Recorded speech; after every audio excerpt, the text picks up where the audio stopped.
আৰু চতুৰ্থ শ্ৰেণীৰ কৰ্মচাৰীসকলে যাতে মিউচুৱেল ট্ৰান্সফাৰৰ সুবিধা ল'ব পাৰে তাৰ বাবে আমি স্বাগত সতীৰ্থ পৰ্টেলটো আৰু এবাৰ মুকলি কৰিম। আজি মই আপোনালোকক আকৌ জনাব খুজিছো যে এইবাৰ এডিআৰই যোগদান কৰা কেণ্ডিডেট সকলকে ধৰি সকলো চৰকাৰী কৰ্মচাৰীক বদলিৰ বাবে আবেদন কৰিবলৈ সুবিধা দিবলৈ স্বাগত সতীৰ্থ পৰ্টেলটো আমি ফেব্ৰুৱাৰী মাহৰ প্ৰথম সপ্তাহত মুকলি কৰিম। বহু কেইজন প্ৰাৰ্থী ইয়াৰ পৰা উপকৃত হ'ব। তৃতীয়তে, এডিআৰই পৰীক্ষাৰ বাবে দিব্যাংগ যিসকল লোকে আবেদন কৰিছিলে তেওঁলোকে মোক কৈ আছে আমাৰ ছেকেণ্ড টাইম মেডিকেল হ'ব লাগে।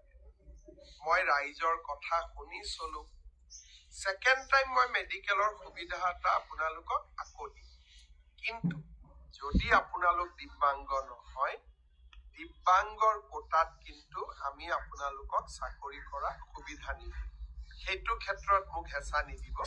কিন্তু আপোনালোকে যিহেতু কৈছে যে আৰু এবাৰ আমাক চেকআপ কৰাৰ সুবিধা দিয়ক, নিশ্চিতভাৱে আমি আপোনালোকক সেই সুবিধা প্ৰদান কৰিম যাতে আপোনালোকে আৰু এবাৰ এই ব্যৱস্থাত বা আৰু এবাৰ যদি আপোনালোকৰ প্ৰথমটো ডাউট আছে আৰু এবাৰ যাতে আপোনালোকে সোনকালে আবেদন কৰিব পাৰে।